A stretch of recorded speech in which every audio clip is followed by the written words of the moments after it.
right, my friend. We'll do it one more time. Introduce yourself to the listeners. My name is Delchev Ivanov, and I'm with Ryan today. With wrestling changed my life. And where were you born? Where are you from? I'm from Bulgaria. I'm born in Stara Zagora. That's my hometown. 1968. How did you get involved with wrestling? Wrestling is definitely changed my life. I started wrestling as a kid, and my hometown, small town. Just after school, we have a small gym, and we go there and play, tumble around, and wrestle with the friends, and just for after a couple of months, we went to some district tournament, and we wrestled there. I remember even I didn't have a singlet, I didn't have a shoes.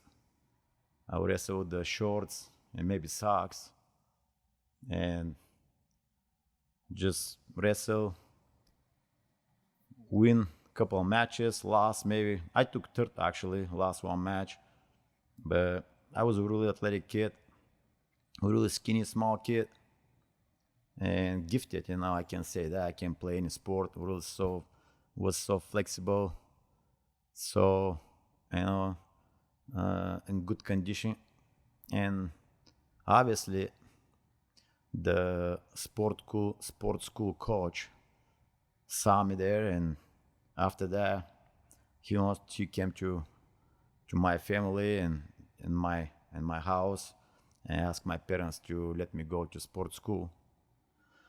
But again, I was 13 years old, I remember, and of course my parents were so scared to let me go to be in a big city, to go by myself, and they refused him to not let me go first time. And after like a while he came back again. Like a year or like a month? Like a month he came back. He actually had been like he came like 3 times to ask my parents to let me go, and finally I think he became smart. He brought one of my uncles. He came with him, so that guy can convince my parents to let me go, and talking to them, and so that way to convince them I will be in a safe place and nothing to be wrong with me. And they were so scared I can get lost in that big city. I was about maybe 30 kilos, about maybe 65 pounds at that time. I was a really skinny kid. And actually the third time when the coach came and we started talking about it, I remember everything. My grandparents still alive, my parents, my brother, his name is Atanas, and he was there, and they finally like, okay, whatever you want to do, Ivan. And I say, okay, I'm going. And like, are you sure? Like, yeah, I'm going. I really want to go. I feel like I want to go and try. And I stand up and pack my stuff and just jump on the car, and they took me. And that night I stayed with the cousin. The next day he took me to the sports school. The coach was there before practice. He introduced me to my teammates and line up with the teammates, and I was the lightest guy on the team. And yeah, that's why I remember he put me on a scale. I was like 65 pounds, and he looking for the guy on that weight class. He didn't have it, and that was a May 6th. Was Wednesday at 5 p.m. I left my house, I remember. And then after that, all my life changed. How far did you move away? I move about like hour away from my hometown. How often could you call home or see your parents? I come. So the system was if you in a sports school, you go there and stay at the dorm with older guys, and we run practices and 9 practices per week.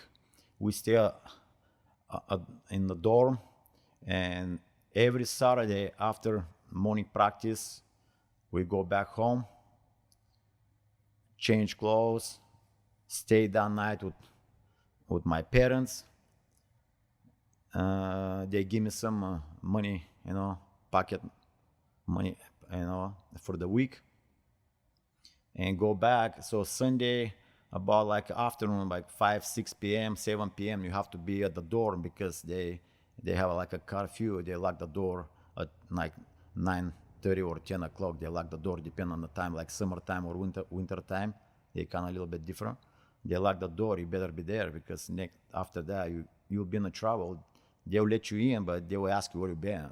If you're late. So that way, Sunday night I have to be at the dorm, and then that's how the Monday morning we start the whole routine. Wake up in the morning, go go to school, have breakfast, or then come back practice, go again at the dorm, stay, study. They have a teachers, they help you as a homework, all those stuff, and study, and then go to a second practice, and that's how it works. But it was really hard because we have on that time we have 9 different sports in Bulgaria, and those guys who now live in that city, they have to stay in a dorm. So from 5th to 12th grades, they have to be in the dorm, and they have like for girls separate, for boys separate, and then we stay and have to deal with older guys, and sometimes they bullying you, and they have to find a way how to survive with that. Were there times where you didn't want to go back on Sundays because you were lonely for your family or missed your family? Absolutely, yeah. Especially as a kid, many times, especially the first year, it was so tough for me. I just want to go and lock myself somewhere. I want to cry, and I just miss my family like so bad. But I told myself I will never go back because the previous school, they were laughing at me, or I look so bad if I come back, and like I'm no way. I have to find a way how to survive here, how to keep going. That's it. That was my plan, and there is no way to come back. It was really tough, especially the first few years, until you get used to that. Were the coaches like positive, encouraging, or were they like mean and negative? No, coaches were really positive. Coaches are positive, and they always try to support us, and especially for those guys who is like out of town, they know they have a hard time. They always try to. They ask me, they ask kids like, how you feel? Do you need something? If you're good, if you follow the rules, and they're good with you, of course they can be mean to you or yelling you if you troublemaker. Of course they're responsible for you. If something happened, they can be in big trouble. In wrestling in Bulgaria, I don't think people realize how popular it was. Could you just describe the importance of wrestling in Bulgaria?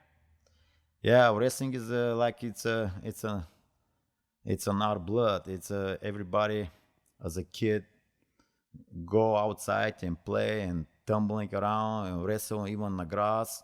We have what we call like a grass wrestling, like a folk wrestling, and we wrestle on the grass, and we don't like.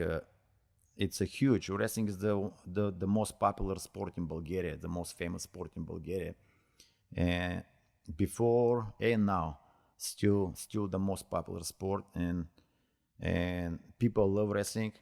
It's tradition, and we have a history, many years. We have a lot of history about wrestling, and that's why good things for wrestling keep going.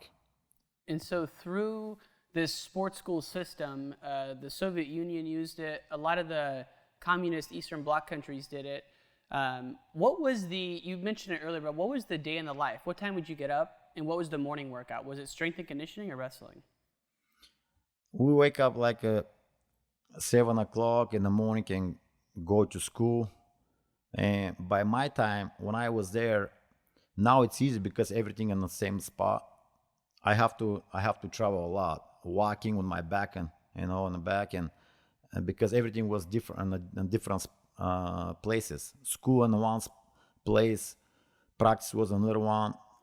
To go eat lunch it was a different place. The dorm was in a different place, and we almost all day we were just walking around and try to follow the schedule. Now it's easier because almost everything in the same spot, and the routine is like some days we have one practice, so the school go a little bit longer, but most of we have 2 practices per day. That's why the school is like going like 3 or 4 hours only per day, and that's usually sports school. That's why the sports school starts September 1st. A regular school start September 15th, I believe. So that's why we start like 15 days early, so we can catch up with those lessons in the school. Sports schools, that's why we start always early. So would the first practice be in the morning or in the afternoon? In the morning. In the morning, we go in school. when you have a morning practice, that's always after school. It's let's say it's 10:30, about noon, short practice. Then go have a lunch, take rest, study a little bit, and then we go back to second practice at 4 o'clock.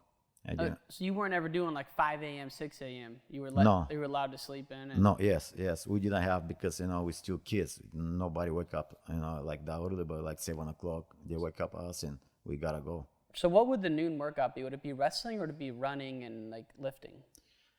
But when I was there, we mostly spent time on the mat. We spent a lot of time on the mat as a kid, drilling and learning a technique, and of course we run, play games, a lot of games. We have time.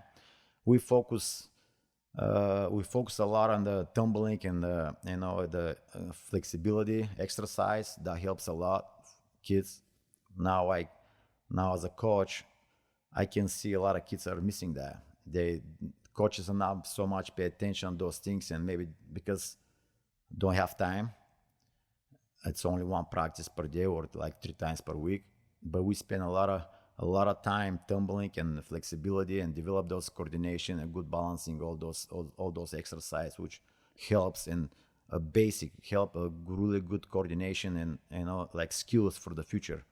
That's the thing I see a lot of, and people who have spent time in Russia that I know say the same thing. Like there's no general physical base for the American kids. Like there's kids who are way overweight and can't do a push-up, but they're trying to do a stand-up with someone on their back. Like they're never going to be able to do it. Exactly. Yep. That's why, like an alphabet, you can start from O, P, Q, R. You gotta start from A, B. That's like, it's a basic skill. So you have to know like front row, back row, like head sprints, hand sprints, like and then when you get better, cartwheel, backflip.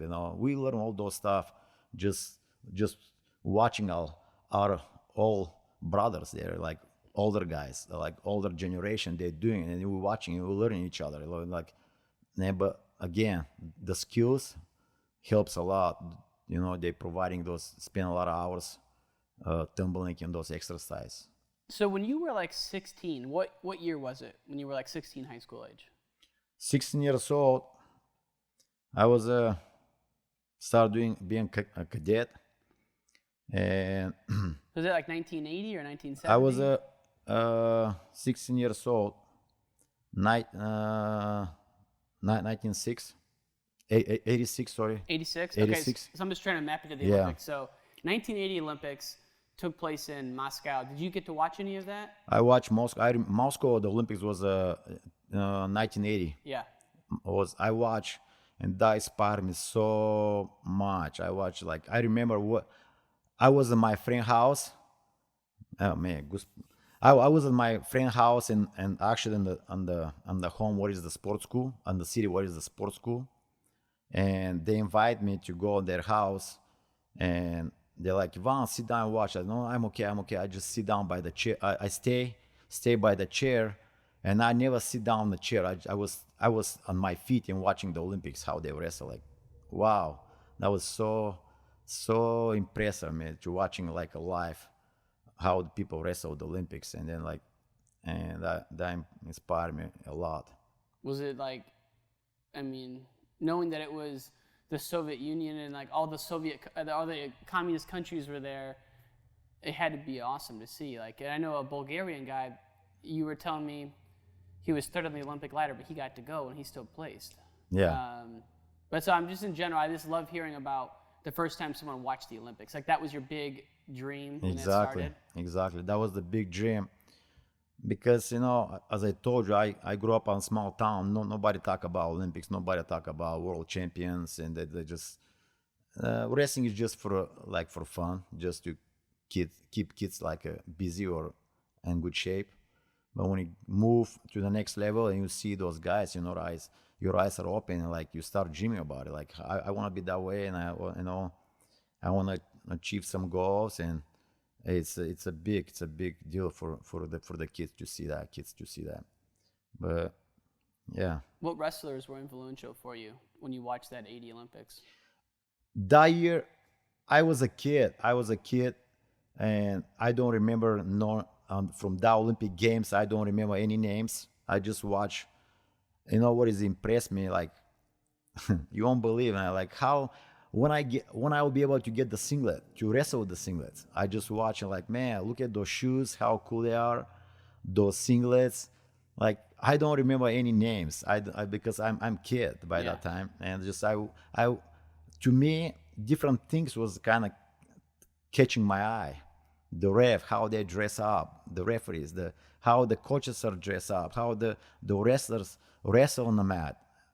It's a nice, you know, everything is like outfit, like it's shoes, so like a professional. That was touching my, you know, I catch those things. When was the first time you represented Bulgaria at an international tournament? We went to, at sports school, we started travel out of Bulgaria, which was hard for the, you know, normal people. And we went to Greece.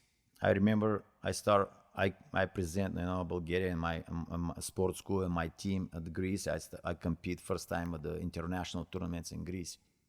Did it feel good to have the Bulgarian colors on? Yes, really good. Happy, and same time, you know, first time you were nervous a little bit, but it was really cool, really good to see a little bit out of the box, you know, just stay out of country and see different things was really cool.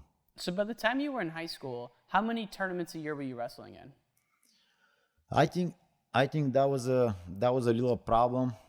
We didn't have too many tournaments. Maybe for the whole year at sports school, I wrestled maybe 4 or 5 tournaments for the whole year. That was a problem, you know. But we didn't know back then, like old school, you know, we didn't know have to have more matches or have to have more tournaments, and just that was the system, you know. That like we have 2 national championships, which is one is January, we call Winter National Championships, and we have a couple of tournaments, maybe dual matches. After that, we have dual matches like as juniors and seniors, but as a cadets. And then we have a summer national championships, which is like June or July, and that's it. After June, July, you have a summer vacation for a month, and then September 1st, you go back to sports school. So you're pretty much wrestling 11 months of the year? Yes. And then how many times a week are you working out? Almost every day. Like multiple times a day too, right? Yep. I think you said like 10 workouts? Yep, 9 per week. 9 per week. 9 per week. And from Monday to Saturday, 9 practices per week. Then I go home sometimes on Sunday, and I run a little bit like on my own. Would you have to cut weight in high school? No, in the high school, actually I was really light. I remember when I won as a schoolboy, first time I became a Bulgarian national champion as a schoolboy, I was lighter like 2 kilos on my weight class. Wow. I was a skinny boy. I was lighter. And then coaches all like, hey, Ivan, you gotta eat. Ivan, you gotta eat. I said, I eat, but I can't. That's, you know, I just grew up You know, I started mature a little bit later and grew up like a little bit later after my teammates. But after that, when I started growing, then coach was like, "Oh, Ivan, now you gotta stop eating." I was like, "Okay." But anyway. So once you said you know when you're traveling in high school, you're going to Greece, you're going to other tournaments.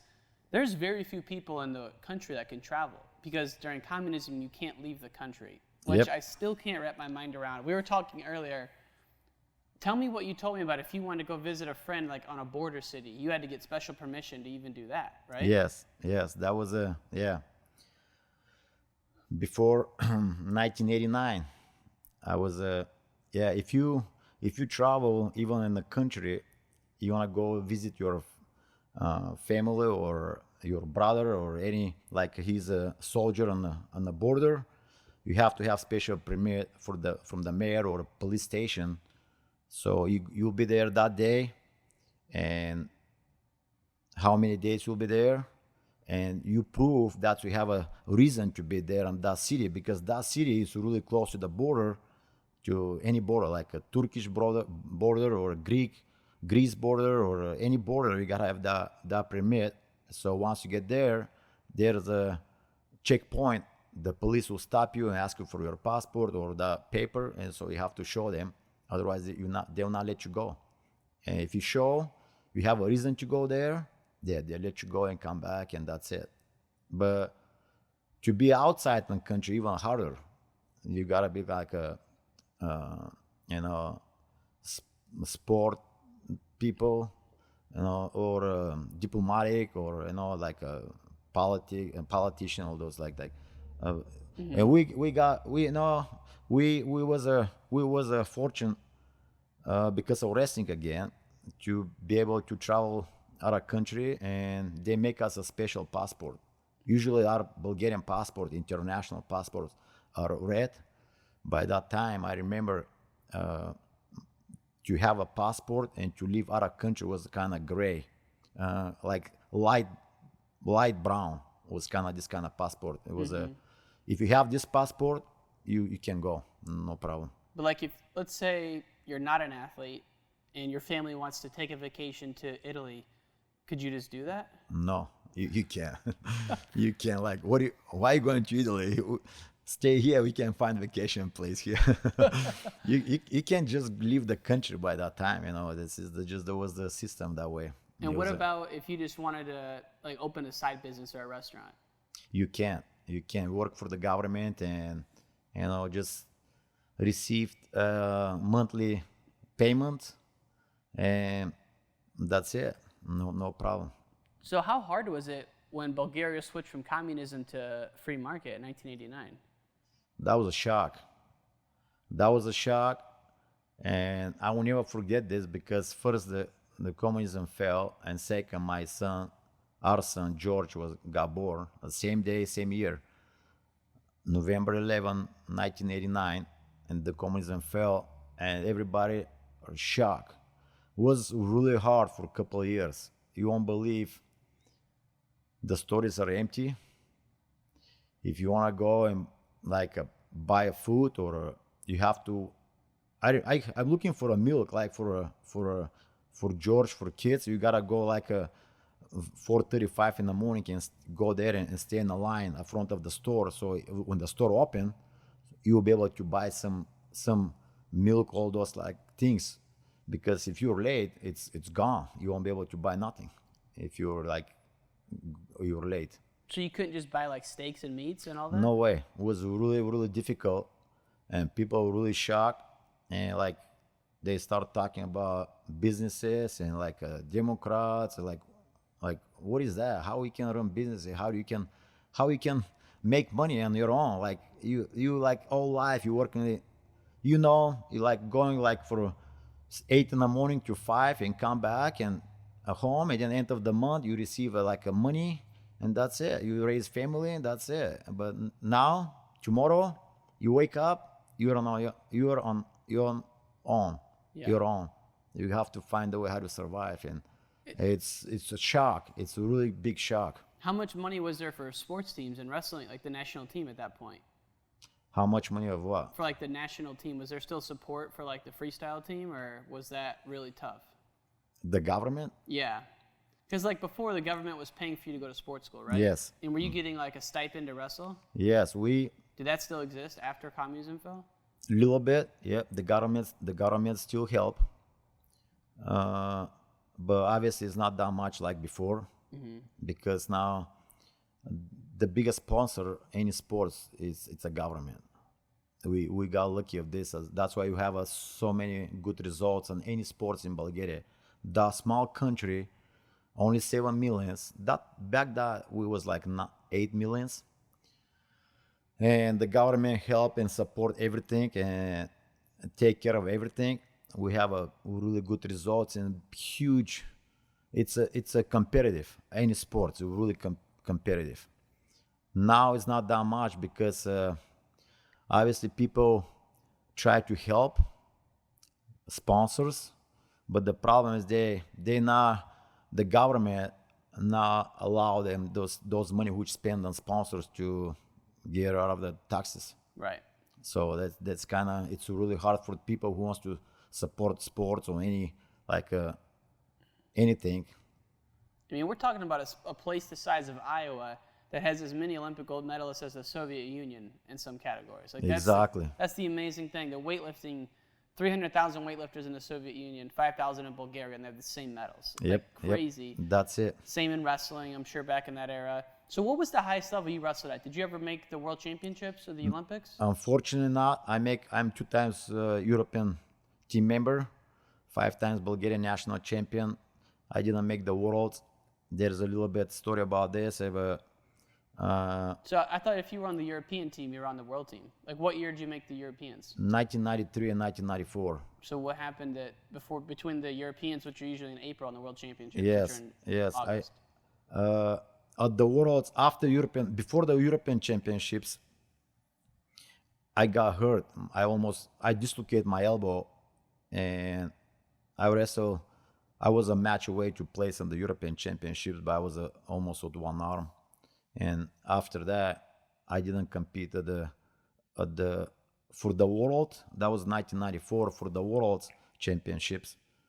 We were to camp, and that was the story where I kind of stepped back. The coaches decide to let the younger guy to compete at the World Championships. By that time, in 1994, as far as I remember, was Istanbul. The World Championships was in Istanbul, and they asked, the top 4 guys to be in the team. We went there for the camp, and I went to the camp, and they not even let me wrestle off with that boy. They told me you have to come to our room, the coach's room, and we want to tell you something, Ivan. And I knew something wrong, and they told me they choose let that boy wrestle because he's younger. They want to let him try how he can compete on the World Championships. And I was so upset. I didn't have nobody behind my back, no coaches, no somebody to protect me or to take care of me. I was almost on my own, and I was so upset, and I left that camp, which was the biggest mistake, because what I did, I just make that door open for him. And after that, obviously he's a good boy, but we were back and forth with that boy, and they decide to let him go to compete at the World Championships. So there's a lot of politics involved? Yep, a lot of politics involved. So it's not just like you go to the nationals, whoever wins it, it's on the team. It's not that clear. Exactly. It's not that. They always can, even you win nationals, even you win, like you beat him on a wrestle off, they always can choose who will be the guy for the next event. And so once you left that camp, were you off Team Bulgaria at that point, or were you still allowed to come back and practice? After I left that camp, I compete almost to the 2000, but that was I support my local team as a wrestle just at the national championships. I refused to go to camps with the national team. It was I feel bad about all those stories, and then I started looking to help kids. That's why, like 2000, 2001, I became as a coach at sports school. Same sports school when I graduate. I became a coach on the wrestling on my local team.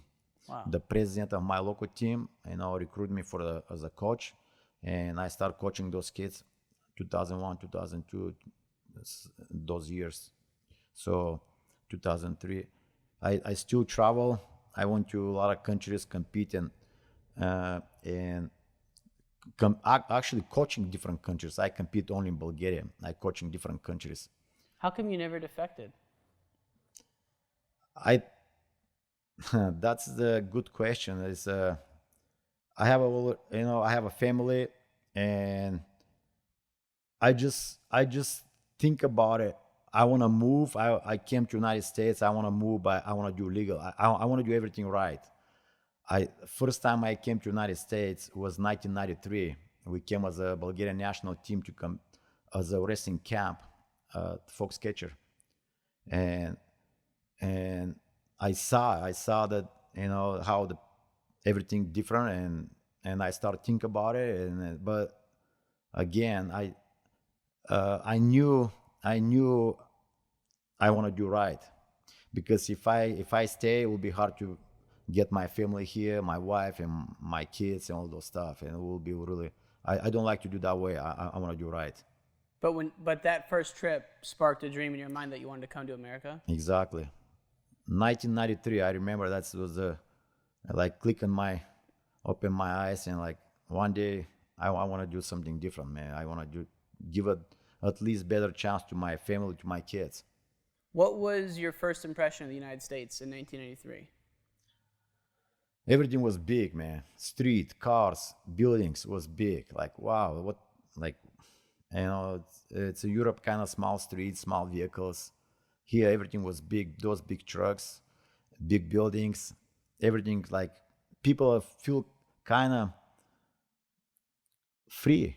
That's what I noticed. I saw it, like, how people can live this kind of life, man. More like to be free and happy and have more of opportunities.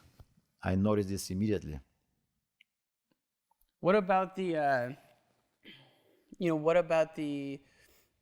like, you talk about everything being bigger, the houses at Foxcatcher, the big house had to be so big. I mean, compared to what you were used to. I mean, even the normal houses were big, but like, and it almost just been pretty insane to see like a privately funded club. What do you remember about Dave Schultz? Oh, Dave Schultz it's a nice guy. We talk a lot, and we have spend many days together on that camp and barbecue, and every night we go in different houses, and those teammates, the guys from US, they invite us and have barbecue outside and have fun. And it's the nicest guy out of the mat. So humble, but when he would step in the mat, he's a different person, man. Something click on this. Don't wrestle that guy. He will hurt you. He will hurt you, exactly. He was mean and tried to rip your arms or legs, everything. He was really mean on the mat. Out of the mat, nicest guys. Yeah, that's why. Yeah, Did you ever wrestle Ed Giese when you were over there? Do you remember that name? He lived out there. He was your weight. I think 57 kilos. I wrestled the guy from Foxcatcher. Okay. I'm not sure about the name right now, but I wrestled the guy 57 kilos. He came after next year. I think he came to Bulgaria, competed the biggest international tournament, Dankolov, and we wrestled again at that tournament at the 57 kilos. So let me ask you this: how was Valentin Jordanov allowed to live in the United States if nobody else could leave the country? Like, did he live at Foxcatcher in the 90s, or he still live in Bulgaria? He was after so many accomplishments he allowed to go out of Bulgaria, and that we're talking about like after 90s. Yeah. So the doors kind of have been open more, so he allowed to travel out of country, and he came to Foxcatcher. That's how it was in Foxcatcher. Where does he rank among the all-time greats? Valentin Jordanov. Say again? Where does he rank in terms of all-time great wrestlers? Oh, he was for me. He is one of my best wrestler. He's a legend. I learned so many things from him. We have been teammates for 7 years. He's my idol. He's a legend, man. As a kid, I watch a lot of wrestlers, and when I started growing and I follow wrestlers, he was one of the best wrestlers for me to learn from him. John Smith, Jordanov, all those. Wait, you watched John Smith? Absolutely. What do you remember about watching him? He's a snake on the mat. He can scramble from everywhere. That's why I remember John Smith and watch him, and not just ankle pick. He's one of his favorite movies, a high crotch. Mm-hmm. Through the past the elbow, high crotch, like a duck under. Absolutely, yeah. And I watch and study a lot of things from those guys. So even though he was American, you guys still had a lot of respect for him? Absolutely. All wrestlers in the world, that's why it's my theory, like all wrestlers in the world, it doesn't matter which country they are, if they have a good results and like they are multiple times a world champions or Olympic champions, how can I follow those guys? I don't care which country they are. You just watch and learn from those guys. And I try to, explain those things to the kids now. And now you're coaching a club here that you and your son own. We're out in Sioux City or Sioux Falls? Here? Yeah. It's Council Bluffs. Council Bluffs, Iowa, right near Omaha, Nebraska. Yeah. Tell me about your story of coming to America when you finally immigrated to America. How did that happen? Yeah, I came to America 2010 with working visa, and we start. And first I came to Idaho, and Boise, Idaho. I stayed there for 5 years, helping the club, and then moved to Wendell, Idaho, which is a small town, for 4.5 years. And then I came to Council Bluffs, Iowa, and now we're fortunate to open our own club with my son and the best wrestler, and run out of that program now. And it's sweet because you guys have bought or rented it seems like you own it, this old Masonic Temple building, and it's a sweet, badass wrestling room. They got weights, just all kinds of stuff, not weights, but Bulgarian bags and all kinds of ropes and bands. Like if you're a kid in this area and you're not here, I don't know what you're thinking. Tell me about, before we, some random questions, tell me about this though. So your son Georgi, who's been on the podcast, he comes to the United States before you, during high school, lives with a family in Iowa, and then he has a great college career. In 2016, he's able to make the Bulgarian Olympic team through tremendous ups and downs. What was the experience of being with him in Mongolia when he qualified for the Olympics? Yeah, that was it's an extremely important moment for me, and to be part of that moment. He qualified in Mongolia for the second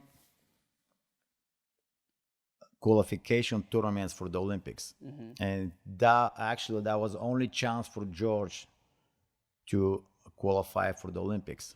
There was three tournaments you can qualify for the Olympics, and there's two guys from Bulgaria, another guy from Bulgaria in the same weight class.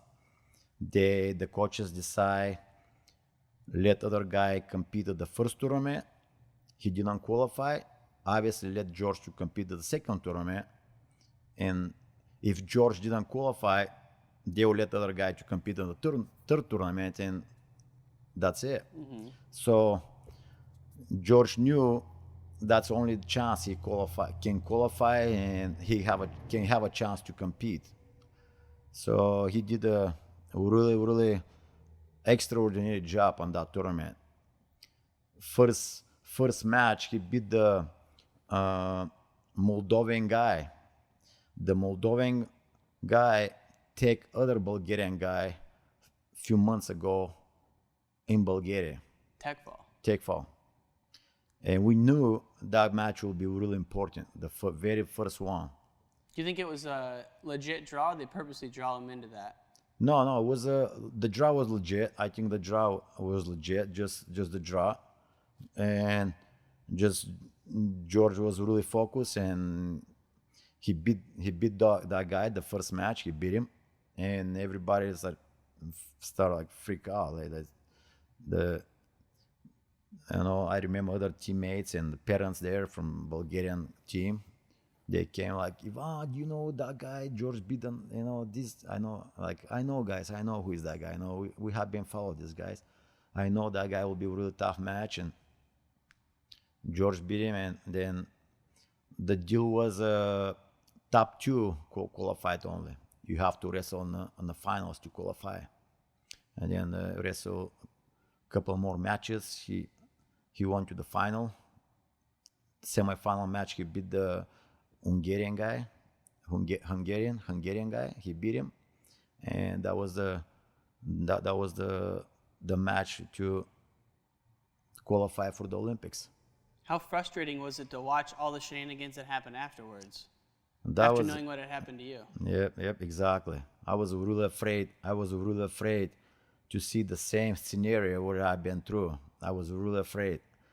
I tried to support. I tried to, talk to him and talk to coaches, and nobody telling what is going on for the next week or next month. And they asked him to stay in Bulgaria for 3 months, and they don't know how busy he is here now in US. He gotta go in school and have a job and coaching, and his wife is here, and but they told him to stay in Bulgaria for the next 3 months if he wants to compete, even he qualify. But even then, he didn't know if he was in. Exactly. It's still, so for the folks who aren't following, he goes to the second Olympic qualification tournament in Mongolia, takes second. He was supposed to be the Bulgarian Olympian at that point. Yeah. The next day, Bulgaria called and said, actually, we're not sure. You got to come back. Then they made him stay in Bulgaria for 3 months. Then they send him to the tournament in Dagestan. Yep. The Ali Aliyev tournament, I believe. They sent him to Dagestan. 3 weeks before the Olympics, so no rest. Finally, where were you when you got the call that he was the Olympian? I was in the United States. I missed only that tournament. All those Bulgarian National Championships, I traveled back and forth. We went to Mongolia.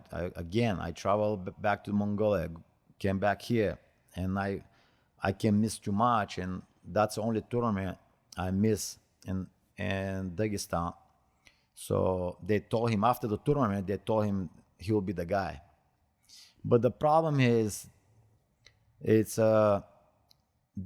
keep the whole team so with just in the dark. In the dark, exactly. Why? They beat him up so bad, wrestle those big tournaments, those big events, got hurt in shoulder and knee everywhere. I'm not just talking about George, I'm talking about for the whole team. If they make decision like a month ago and tell the guy, you'll be the guy or you'll be the guy, so that guy maybe he couldn't prepare better, So how much more organized is it in the United States then? It's better that way. You win the nationals, you're the guy. No question about it. But the problem is, what if the good guy loses by a fluke and then they're out?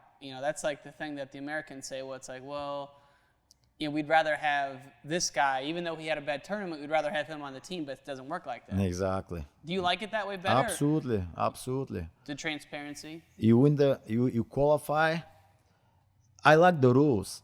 Just set up the rules, and you follow the rules. You make the team. By the rules, you're the guy. I don't care. Then you go compete and wrestle 2 matches or 1 match. You the guy. That's the rules. And but the problem is there is no rules, and they can change every time. Even you qualify or you you beat the guy or no wrestle off, and they always can say, oh, we decide this guy to go. So what did it mean to you to finally see him at the Olympics in the Bulgarian colors in 2016? It's, I still like kind of dream. I mean, I can't believe, man. Like, we have been through so many difficult situations, and we went there and watch him, and I knew deep in my side, George wasn't the same. George wasn't prepared as supposed to be, mentally, physically, and they beat up. He was beat up so much of those competitions and tournaments. Like you say, 15 days before the Olympics, they still compete international tournaments. Mm-hmm. And this kind of was a rough time. That's it for this episode, folks. Thank you so much for tuning in.